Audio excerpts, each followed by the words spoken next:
Assalamualaikum warahmatullahi wabarakatuh. Pada kesempatan kali ini, saya akan menyampaikan kuliah analisis dan estimasi biaya. Untuk pertemuan yang pertama, kita bahas bersama mengenai pengantar analisis dan estimasi biaya.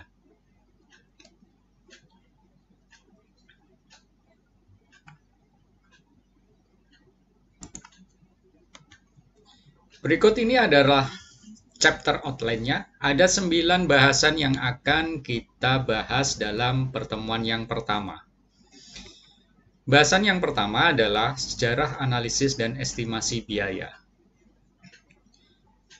Awalnya, mata kuliah analisis dan estimasi biaya ini dinamakan dengan mata kuliah tata hitung ongkos. Namun seiring perkembangan bahasan dan meluasnya cakupan ataupun skop bahasan di mata kuliah tersebut, kemudian mata kuliah tersebut berubah menjadi akuntansi biaya.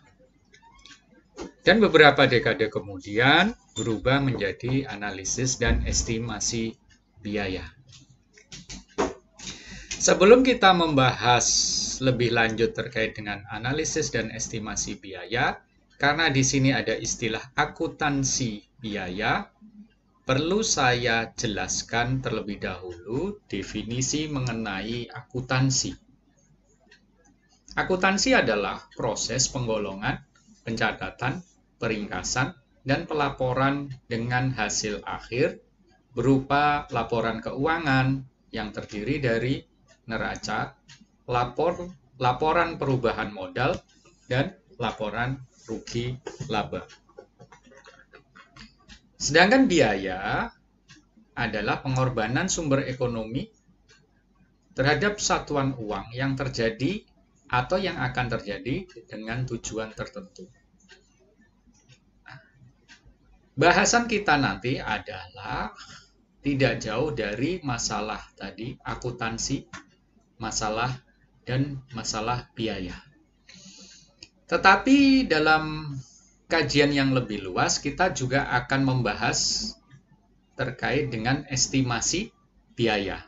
Sedangkan yang bahasan yang pertama tadi terkait dengan akuntansi dan biaya, itu lebih ke arah nanti kita membahas terkait dengan analisis biaya. Bahasan kedua, kita perlu mengetahui definisi biaya.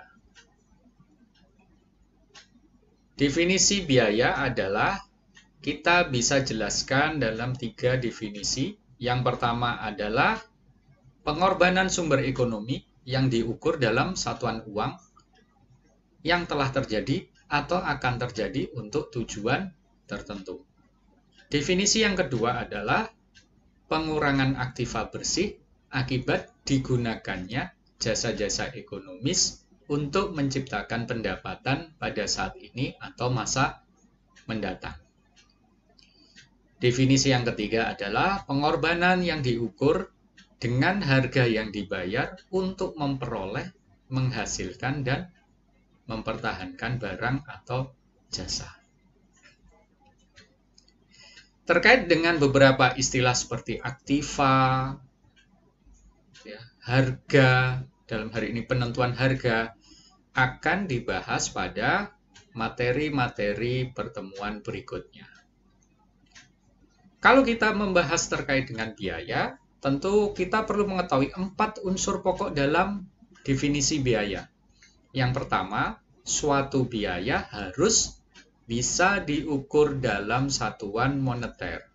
Contohnya di sini adalah rupiah, dolar, euro, atau mata uang lainnya. Unsur yang kedua adalah biaya ini merupakan aktivitas yang telah terjadi atau secara potensial akan terjadi di masa mendatang. Unsur yang ketiga adalah biaya merupakan pengorbanan untuk memperoleh manfaat baik pada saat ini ataupun pada saat mendatang. Yang terakhir adalah biaya akan menimbulkan suatu aktiva, di mana biaya ini digunakan ketika menunjuk pada penilaian barang dan jasa yang diinginkan. Sebagai gambaran, saya contohkan adalah, misalkan Anda memiliki sebuah bengkel. Bengkel di sini memproduksi pagar besi, maka pada saat ada pesanan, tentunya Anda melakukan terlebih dahulu misalkan pembelian besi. Pembelian besi di sini akan menimbulkan biaya. Besi 1 meter misalkan Rp10.000. Berarti di sini dapat diukur dalam satuan moneter, yaitu rupiah. Kemudian Anda tentunya tidak akan membeli besi dalam jumlah yang sedikit. Bisa jadi untuk juga mengantisipasi kebutuhan masa mendatang, Anda beli misalkan contoh 100 meter besi lonjor gitu ya, dengan diameter misalkan 15 mm. Nah, unsur yang kedua adalah pada saat kemudian Anda produksi pagar dengan menggunakan 10 meter besi, berarti biaya tersebut akan terjadi pada saat sekarang, yang nantinya akan mendapat terkait dengan nomor 3, akan memperoleh manfaat saat ini juga, yaitu pada saat Anda menggunakan 10 meter besi, dibuat pagar, dan pagar itu kemudian dibayar oleh yang pesan, maka di sini langsung memperoleh manfaat saat ini. Akan tetapi, sisa yang 90 meter baru nantinya memperoleh manfaat masa mendatang pada saat misalkan ada pesanan lagi. Itu gambaran dari contoh terkait dengan ketiga unsur. Berikutnya adalah suatu aktiva. Nah, besi yang 90 meter tersebut yang tersisa, yang masih mungkin disimpan di dalam gudang Anda, itu merupakan aktiva. Dalam hal ini ada beberapa jenis aktiva, salah satunya adalah terkait dengan persediaan bahan baku. Itu gambaran contoh untuk menggambarkan keempat unsur pokok dalam definisi biaya. Bahasan berikutnya adalah manajemen biaya. Tujuan utama manajemen biaya adalah untuk memenangkan dan untuk mempertahankan pelanggan dengan memproduksi suatu produk yang memberikan nilai uang dan terus berusaha untuk mengurangi atau mengefisiensikan serta mengendalikan biaya tersebut serta meningkatkan kualitas produk. Tujuan ini diambil dari bukunya Prabirdas yang menjelaskan tujuan utama dari manajemen biaya. Berikutnya, pada sistem manajemen biaya terdapat dua sisi pengukuran kerja, yaitu terkait dengan yang pertama adalah pengukuran kerja finansial, yang kedua adalah pengukuran kinerja finansial. Maaf, di sini bukan kerja ya. Pengukuran kinerja finansial dan pengukuran kinerja non-finansial. Pengukuran kinerja finansial digunakan untuk mengukur kinerja secara periodik dan untuk menentukan biaya produk yang akurat. Berarti pada saat saya kembali ke contoh yang saya sebutkan untuk kasus sebelumnya,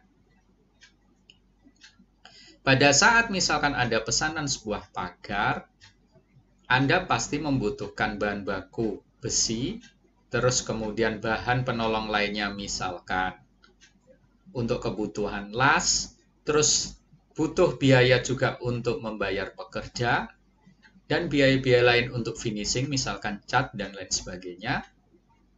Di sini semuanya bisa dijumlahkan, bisa dihitung.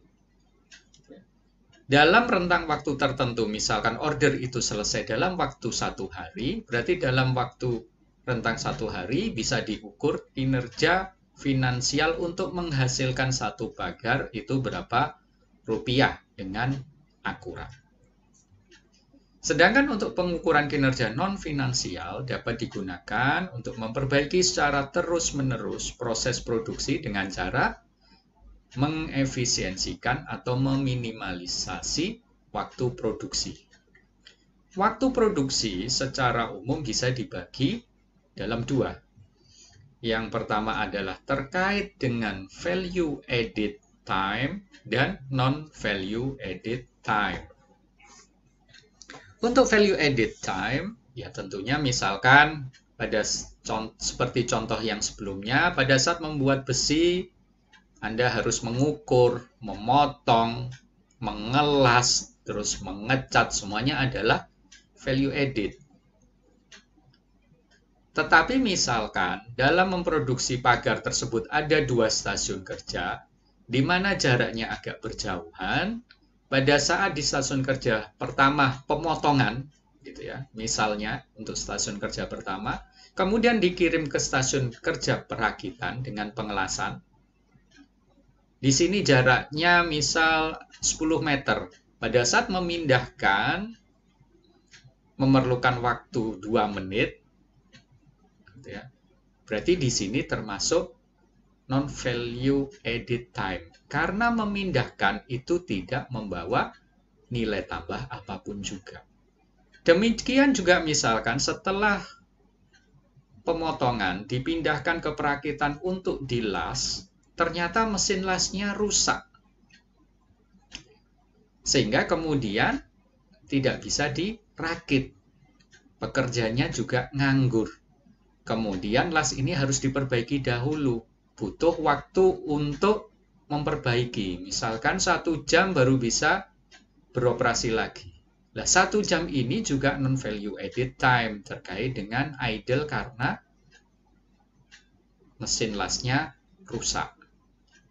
Nah, value added time tersebut bisa kemudian nantinya diperbaiki sehingga dapat meminimalisasi waktu produksi total. Oke. Bahasan berikutnya adalah tentang perilaku biaya. Terdapat 2 faktor yang dipertimbangkan dalam perilaku biaya. Yang pertama adalah aktivitas yang menyebabkan keharusan mengeluarkan biaya. Ya, contohnya misalkan, kembali lagi ke contoh awal, pada saat mau memproduksi pagar, tentunya Anda membeli besi lonjor. Nah, pembelian ini tentunya akan menyebabkan keharusan pengeluaran biaya.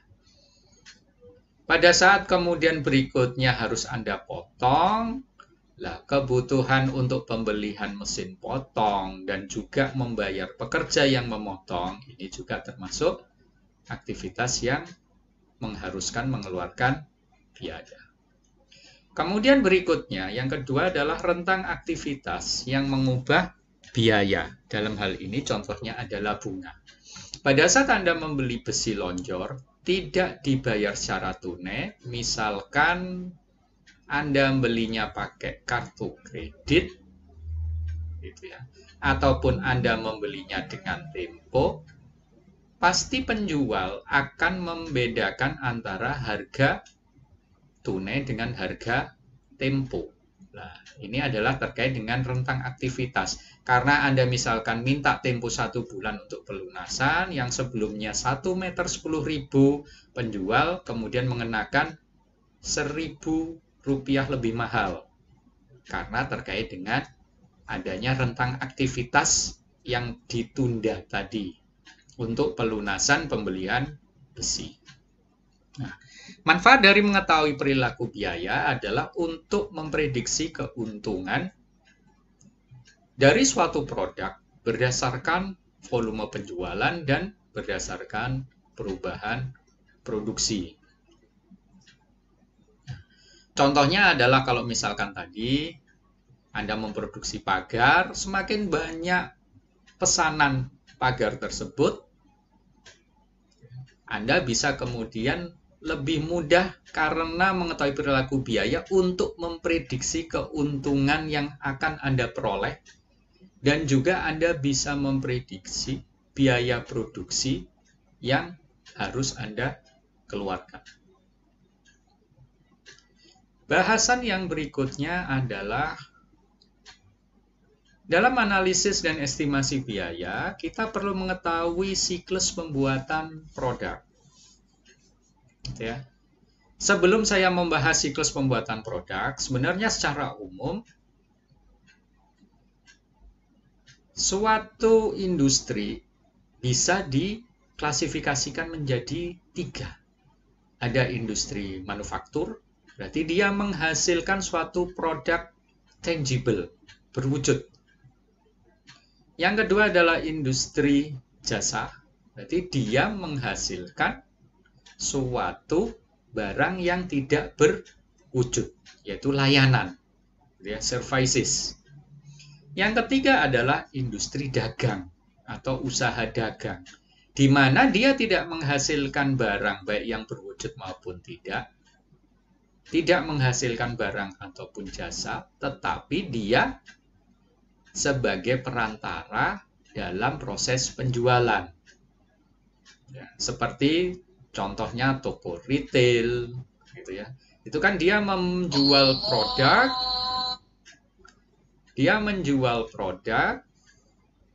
bukan produk yang dia produksi sendiri, tapi diproduksi oleh perusahaan lain.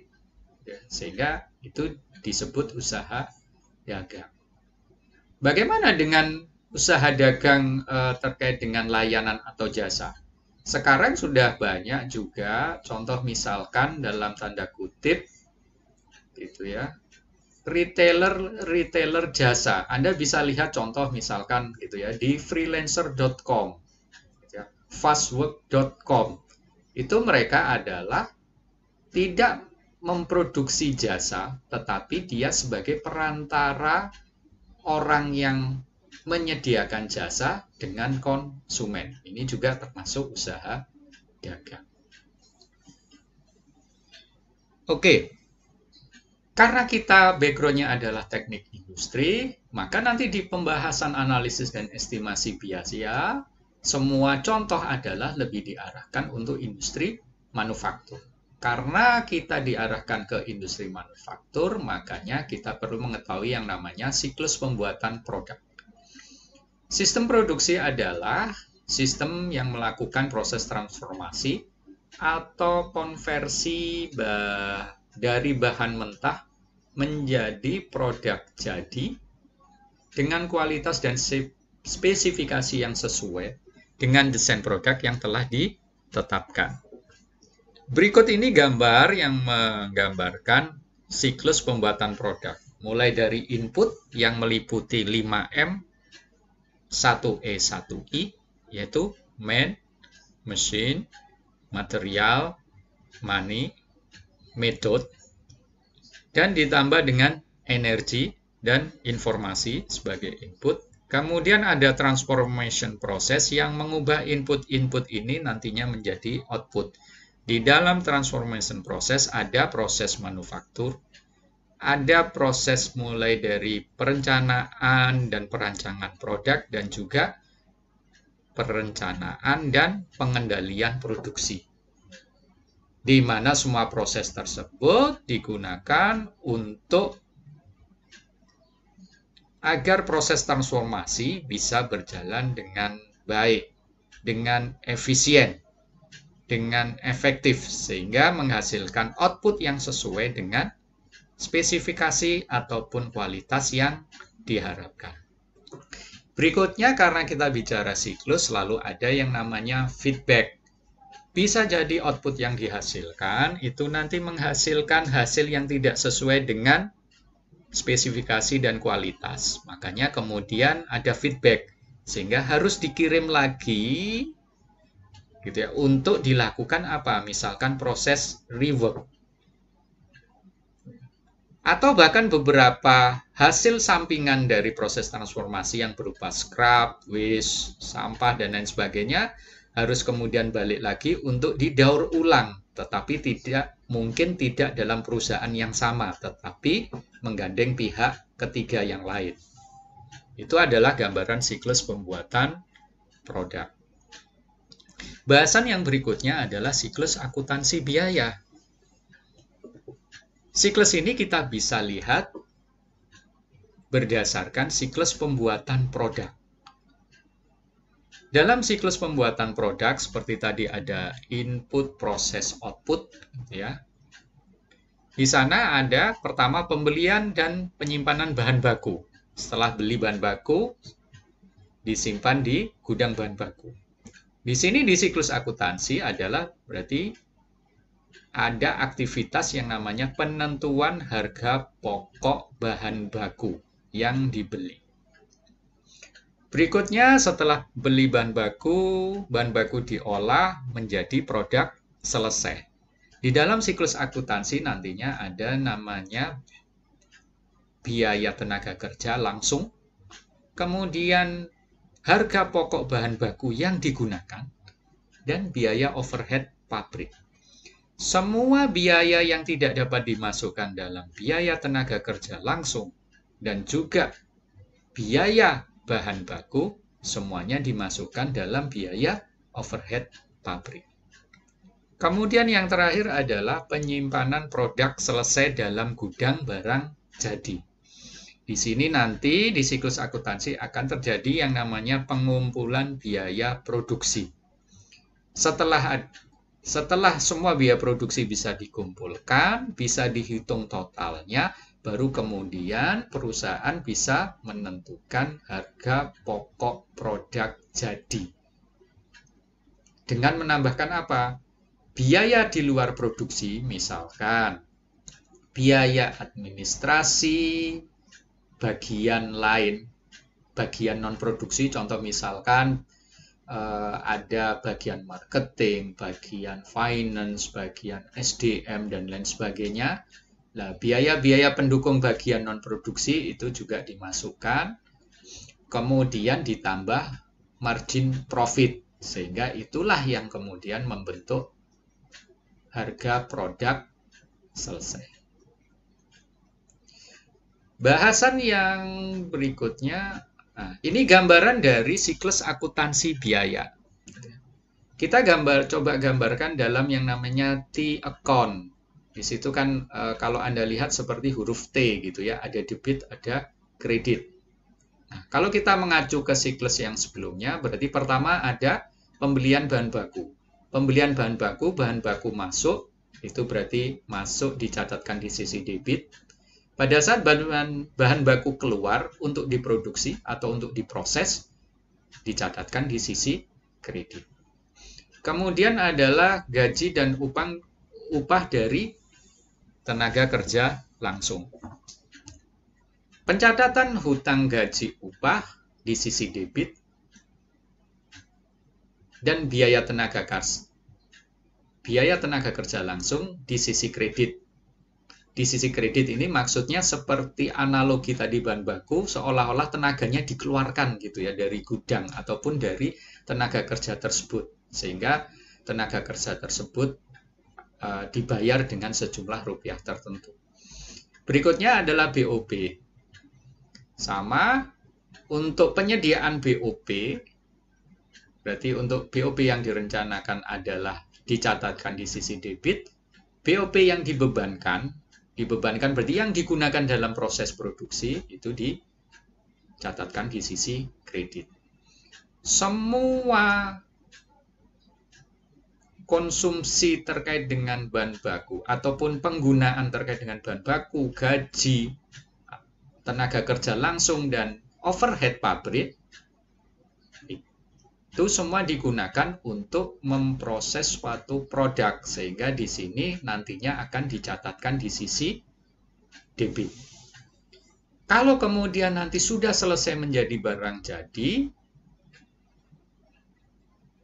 baru kemudian dikirim ke gudang. Seperti seolah-olah di barang dalam proses ini ada gudangnya, pada saat dia keluar ke gudang, berarti kemudian pengeluaran ini kan mengurangi, berarti dicatatkan di sisi kredit.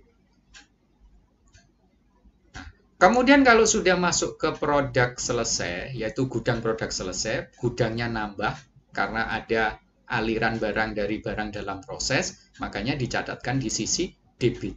Pada saat kemudian nanti barang itu terjual, berarti dikirim ke konsumen, nantinya ada pencatatan di sisi kredit. Intinya di sini adalah debit itu pemasukan, kredit adalah pengeluaran. Berarti Anda lihat seolah-olah semuanya di dalam sini adalah ini seperti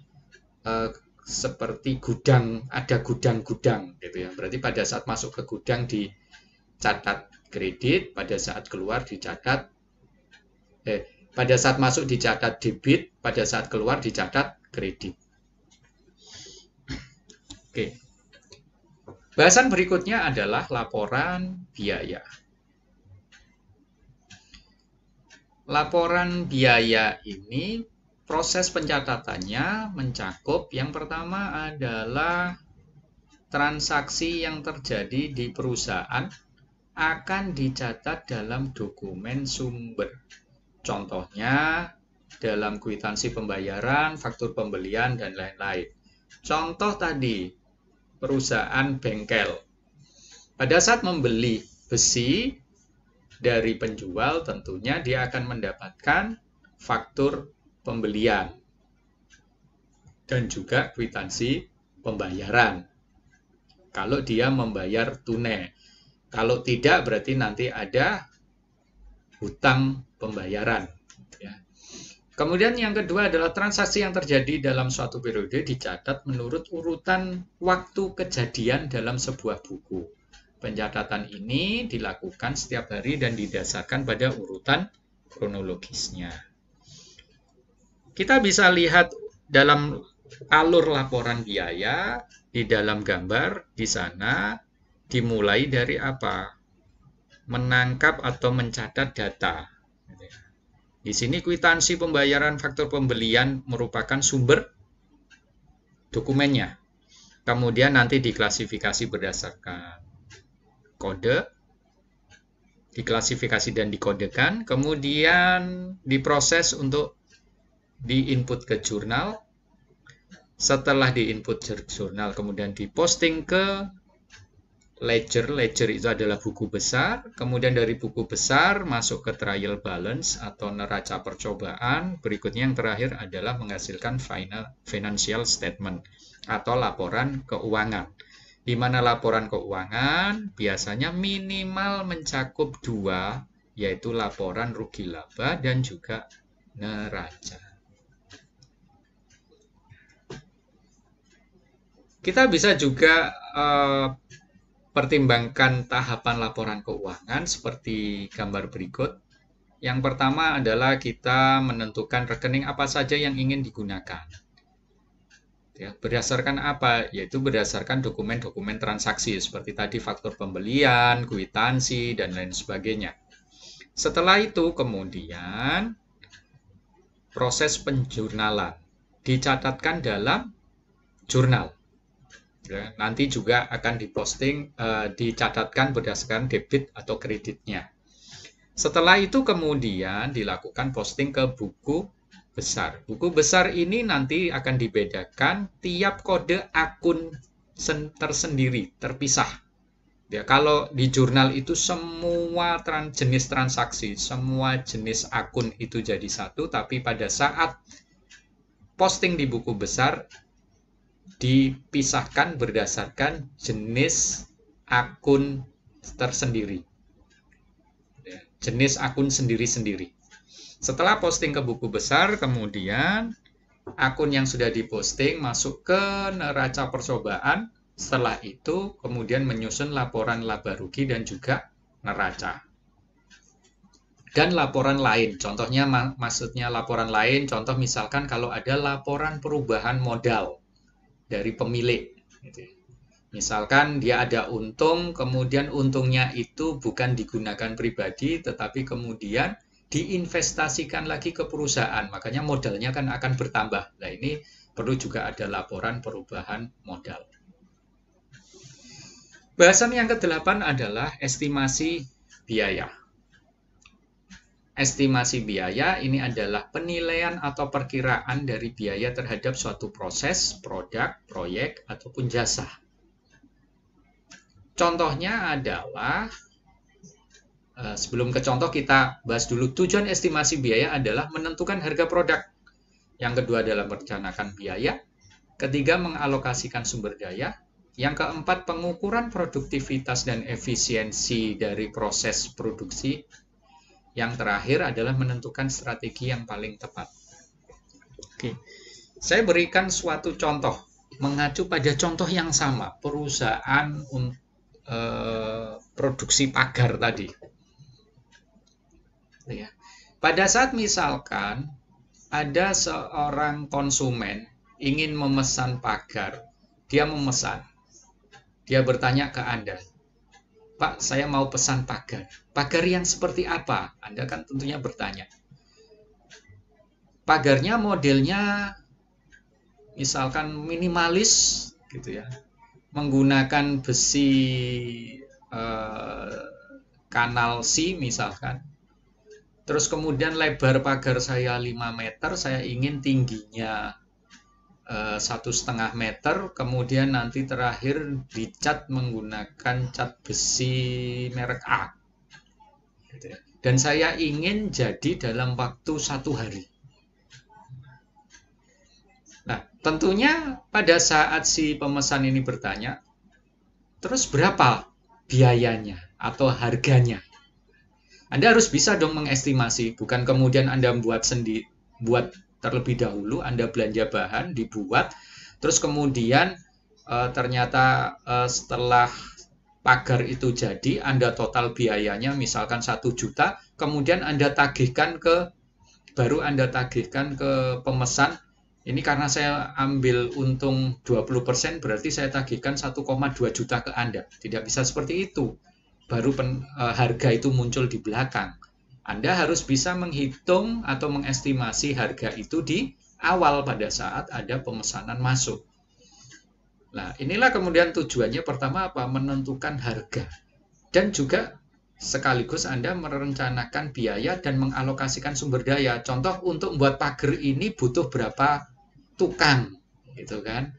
Butuh kemudian berapa banyak bahan baku besi, kanal C, terus bahan untuk las dan lain sebagainya. Dan juga nantinya Anda bisa mengukur atau bisa melakukan efisiensi pada saat pengerjaan. Gitu ya. Anda sudah bisa merencanakan di awal efisiensi yang nanti bisa dilakukan seperti apa.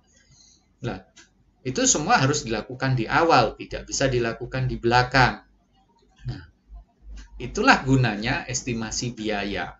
Sehingga pada saat ada pesanan seperti tadi, Anda langsung paham, oh dengan tipe ini, lebar pagarnya 5 meter, tinggi 1,5, catnya ini, dan seterusnya. Anda kemudian langsung bisa menghitung dan keluar rupiah harga pesanan tersebut. Berikutnya yang terakhir adalah bahasan terkait peranan AEB dalam pengelolaan perusahaan. Dengan menggunakan AEB, perusahaan dapat mengestimasi keadaan ekonominya di masa mendatang. Yang kedua adalah perusahaan dapat meminimalisir kesalahan estimasi biaya di masa mendatang. Yang ketiga adalah perusahaan bisa meminimalisir kerugian perusahaan di masa mendatang. Yang terakhir tentunya membantu perusahaan membuat keputusan bisnis. Meskipun sepertinya peranan ini sangat bagus, tetapi tentunya dalam kondisi real, AEB ini tidak bisa berdiri sendiri tanpa data atau informasi yang lain, ataupun tanpa metode atau bidang yang lain. Ya. Sehingga AEB ini bukan sesuatu yang powerful. Hanya dengan menggunakan AEB, saya bisa mengestimasi keadaan ekonomi di masa mendatang. Wah, itu ajaib sekali. Ada hal yang lain pada saat kita mengestimasi keadaan perusahaan, keadaan ekonomi perusahaan di masa mendatang. Tentunya kita perlu metode untuk misalkan memforecast kondisi misalkan ekonomi baik mikro makro ekonomi di Indonesia. Kita perlu mengestimasi juga dengan menggunakan forecast misalkan permintaan terhadap produk di perusahaan. Dan informasi-informasi ini tentunya melibatkan bidang lain dan metode yang lain. Bukan semuanya adalah di-tackle oleh AEB. Gitu ya. Ini yang perlu Anda pahami. Tetapi dengan memanfaatkan data-data tersebut, gitu ya, dengan menggunakan analisis dan estimasi biaya, kita bisa memanfaatkan atau kita bisa menggunakan keempat fungsi AEB ini, gitu ya, untuk diimplementasikan di perusahaan kita. Oke, 9 bahasan sudah saya sampaikan di pertemuan yang pertama ini. Saya cukupkan sekian. Terima kasih atas perhatiannya. Wassalamualaikum warahmatullahi wabarakatuh.